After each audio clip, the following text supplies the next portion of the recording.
The gunshot cracked through the desert air like thunder, sending a murder of ravens spiraling into the blazing Arizona sky.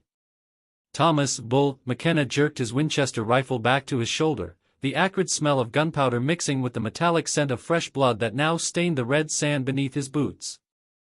50 yards away, the massive buffalo bull collapsed with a thunderous impact that seemed to shake the very foundations of the ancient desert, its final breath escaping in a long, mournful bellow that echoed off the towering canyon walls. Bull wiped the sweat from his weathered brow with the back of his hand, his steel-gray eyes scanning the desolate landscape for any sign of the rest of the herd. The year was 1887, and buffalo hunting had become more than just a profession for men like Bull. It was the systematic erasure of a way of life that had existed for thousands of years. The railroad companies paid handsomely for each hide, and Bull had long ago stopped counting the number of magnificent beasts that had fallen to his rifle. Today's kill would bring him closer to the $500 he needed to buy that small ranch outside of Tucson, far from the killing fields of the territorial frontier. As Bull approached the fallen giant, something caught his attention in his peripheral vision. Movement, small and desperate, emerged from behind a cluster of barrel cacti about 30 feet from the massive carcass. A buffalo calf, no more than 4 months old by Bull's experienced estimation, stumbled into view with an awkward, painful gait. The little creature's left hind leg dragged uselessly behind it, clearly broken, while deep gashes across its flank told the story of a desperate flight through thorny desert vegetation. Bull's first instinct was practiced and cold. A wounded calf would attract predators, and predators meant danger for a man working alone in the vast wilderness. The logical solution was simple, final, and efficient. He raised his rifle again, the metal barrel catching the harsh afternoon sunlight as he took aim at the helpless animal. His finger found the trigger, applying just enough pressure to feel the mechanism's resistance. But something stopped him. The calf had turned to face him directly, and in its large, dark eyes, Bull saw something that made his hardened heart skip a beat. It wasn't fear, as he had expected from a wild animal facing its natural predator. Instead, there was an almost human intelligence in that gaze, combined with something that looked disturbingly like recognition. The calf took a halting step toward him, then another, as if it somehow understood that this man who had just killed its mother represented both its greatest threat and its only hope for survival. Bull lowered his rifle slowly, confusion clouding his usually clear judgment. In 15 years of hunting buffalo across the territories, he had never encountered behavior like this. Wild animals fled from humans or fought with desperate ferocity, but they never approached with what appeared to be trust. The calf continued its painful progress toward him, leaving small droplets of blood in the sand with each labored step. When it reached a distance of about 10 feet, it collapsed onto its belly, but kept its head raised, those intelligent eyes never leaving Bull's face. The hunter found himself kneeling in the sand without conscious decision, his rifle forgotten beside him as he extended a tentative hand toward the injured animal. The calf didn't flinch when Bull's calloused fingers made contact with its soft fur, instead seeming to relax slightly, as if recognizing a source of comfort in the vast, unforgiving wilderness. Bull had spent so many years thinking of buffalo as nothing more than walking prophet that he had forgotten they were complex, emotional creatures with family bonds and social structures as intricate as any human community. As Bull examined the calves' injuries more closely, a shadow fell across both of them. Looking up, he was startled to see an elderly Apache man standing about 20 feet away, having appeared with the supernatural silence that Bull had heard stories about but never witnessed firsthand. The Native American was dressed in traditional clothing that seemed untouched by the encroaching influence of white civilization, his long gray hair braided with what appeared to be small pieces of turquoise and carved bone. His face was a roadmap of deep lines and weather-beaten skin, but his eyes held the same profound intelligence that Bull had just observed in the buffalo calf. The Apache spoke in accented but clear English, his voice carrying the weight of decades and the wisdom of someone who had witnessed the dramatic transformation of the southwestern landscape. "You have killed the mother, but now you hesitate to kill the child. This is curious behavior for a buffalo hunter." Bull's hand instinctively moved toward his sidearm, but the old man made no threatening gestures, instead settling into a cross-legged sitting position on the sandy ground as if he intended to stay for an extended conversation. "Who are you, old man? And how long have you been watching me?" "I am called Joseph Crow Feather by your people, though that is not my true name." I have been watching you for 3 days, following the sound of your rifle as it speaks death across the sacred lands of my ancestors." The Apache's gaze shifted to the wounded calf, and his expression softened with something that might have been compassion. "But today, I see something different in you. Today, you have found mercy." Bull felt a flush of anger at the implication. "I'm not merciful, old man. I'm practical. This calf is worth nothing to me wounded like this. I'm just deciding whether it's worth the bullet to put it out of its misery or let the coyotes have it." Joseph Crow Feather smiled, but there was sadness in the expression. "You lie to me, and more importantly, you lie to yourself. If practical thinking was your only consideration, you would have already ended this animal's suffering and moved on to track the rest of the herd. Instead, you kneel in the sand and touch this creature with gentleness. Your heart remembers what your mind has forgotten." The word struck Bull with unexpected force, and he found himself unable to formulate a suitable response. The Apache continued speaking, his voice taking on the rhythmic cadence of someone accustomed to storytelling around evening fires. "My grandmother told me stories of the time before your people came to these lands, when the buffalo herd stretched from horizon to horizon like a brown ocean. She said the buffalo and the human beings were connected by invisible threads of spirit, and that when one suffered, the other felt the pain." Bull scoffed, but the sound came out weaker than he had intended. "That's just superstition, old man. Buffalo are animals, nothing more.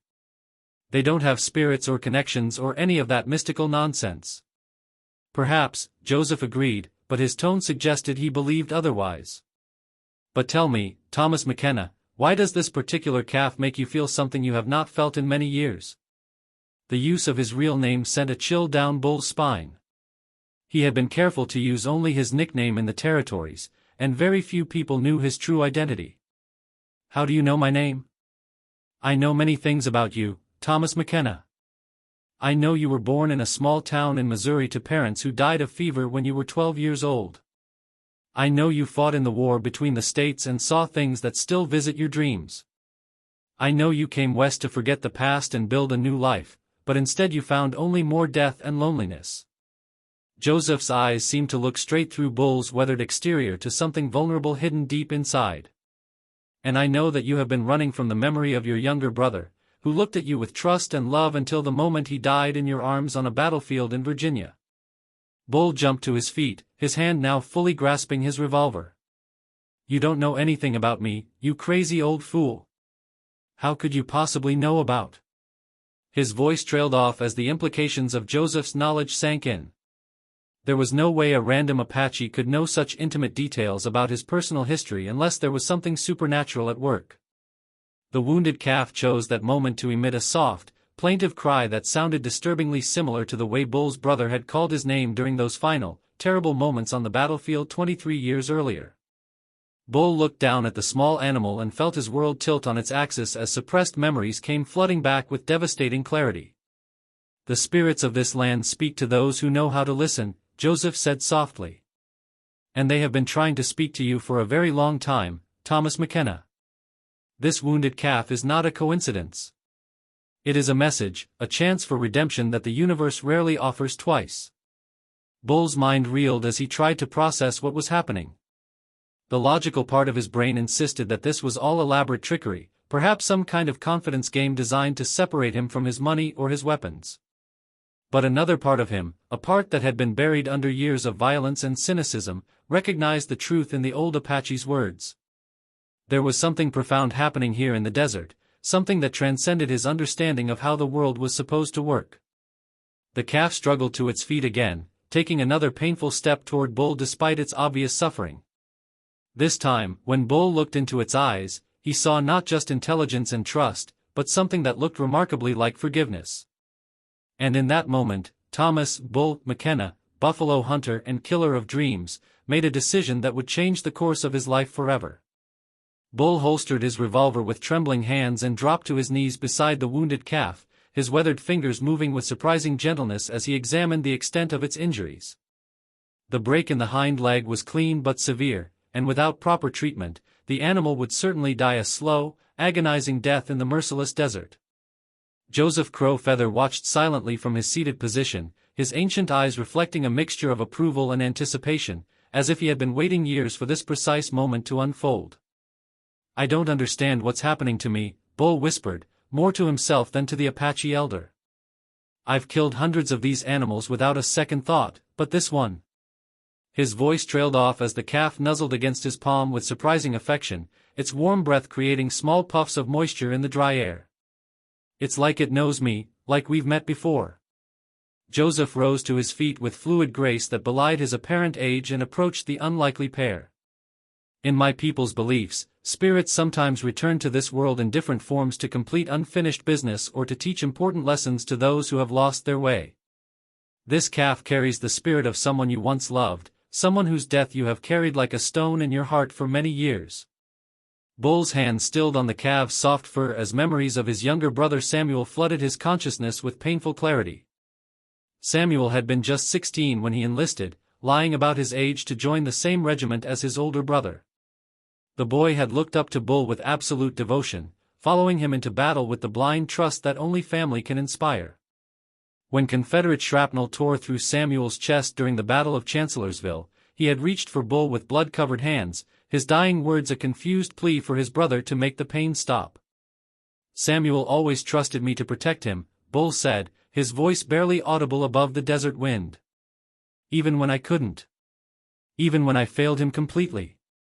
Tears that had refused to come for 23 years began to streak down his sun-weathered cheeks, leaving clean tracks through the accumulated dust and grime of the frontier. The calf made a soft sound that was startlingly similar to the way Samuel used to hum when he was content, and Bull felt something deep inside his chest crack open like ice breaking on a frozen river. Joseph knelt beside them and placed his gnarled hand on Bull's shoulder, his touch carrying a warmth that seemed to flow directly into the hunter's tormented soul. "The sacred medicine of this land can heal more than just broken bones," Joseph said quietly. "But first, we must take this young one to a place where the healing spirits are strongest. There is a hidden canyon about 2 hours' ride from here, where my people have performed healing ceremonies for countless generations. If you truly wish to save this calf, you must trust me and follow where I lead." Bull looked up from the wounded animal to study the Apache's lined face, searching for any sign of deception or ulterior motive. Everything in his practical frontier experience warned him against trusting a stranger, especially a Native American in territory where tensions between whites and Indians often erupted into deadly violence.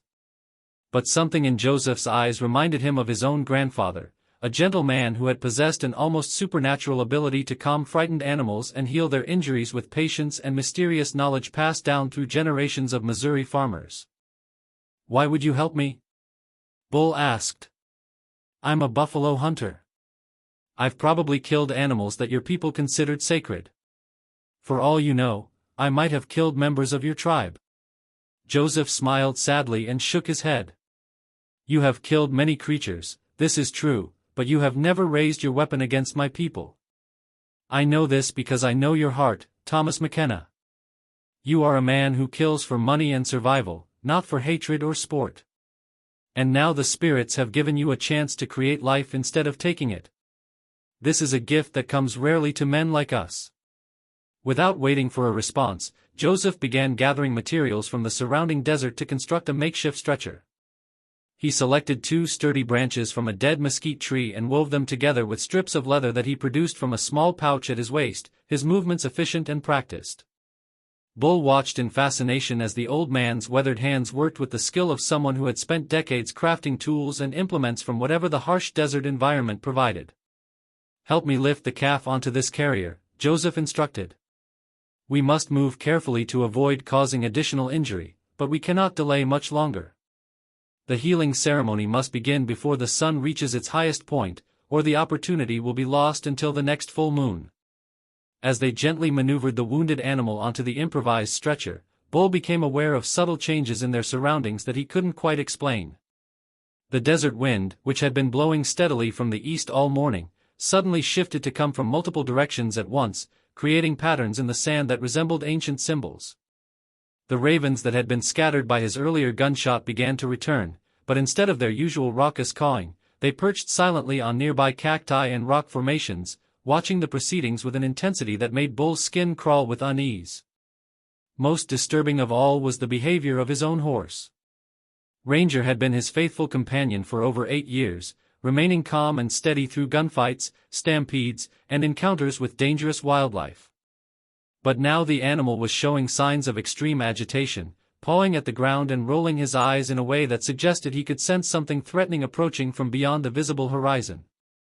"Your horse feels the presence of the spirit world," Joseph explained as they secured the calf to the stretcher with careful precision. "Animals are more sensitive to such things than humans, especially humans who have spent years denying the existence of anything beyond what they can see and touch. Do not fear his nervousness.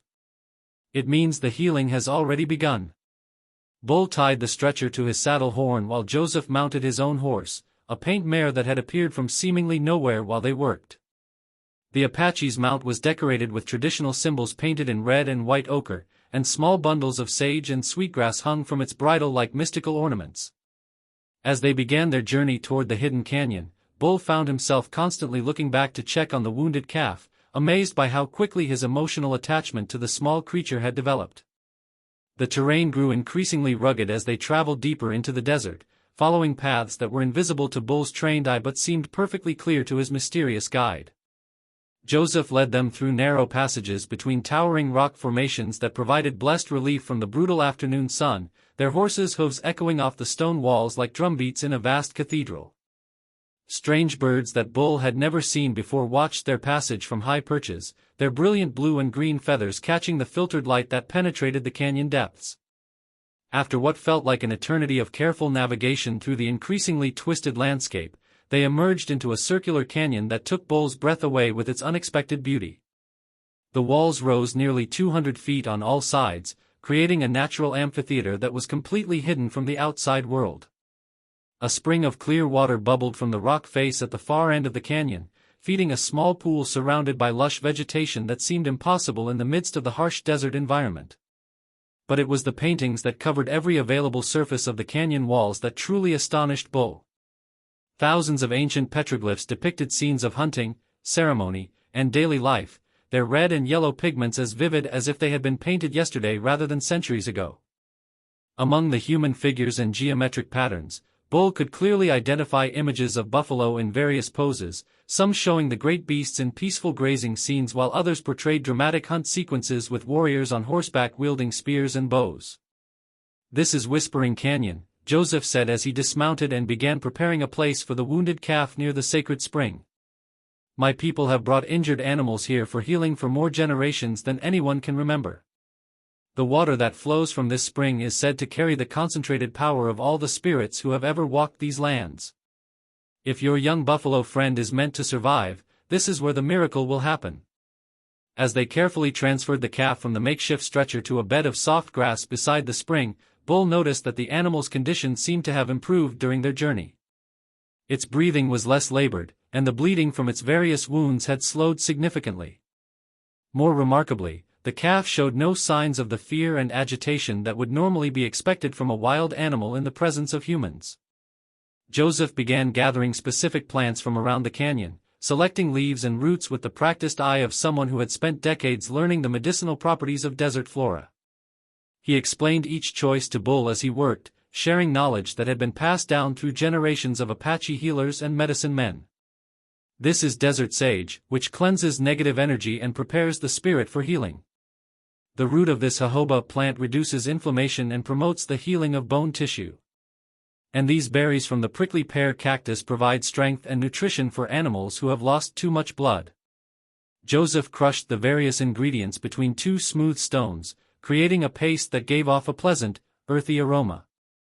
As the Apache elder applied the herbal mixture to the calf's wounds, he began to chant in his native language, his voice echoing off the canyon walls and creating harmonics that seemed to resonate from the very rock itself. Bull found himself inexplicably drawn into the rhythm of the chanting, feeling his heartbeat slow to match the ancient cadence.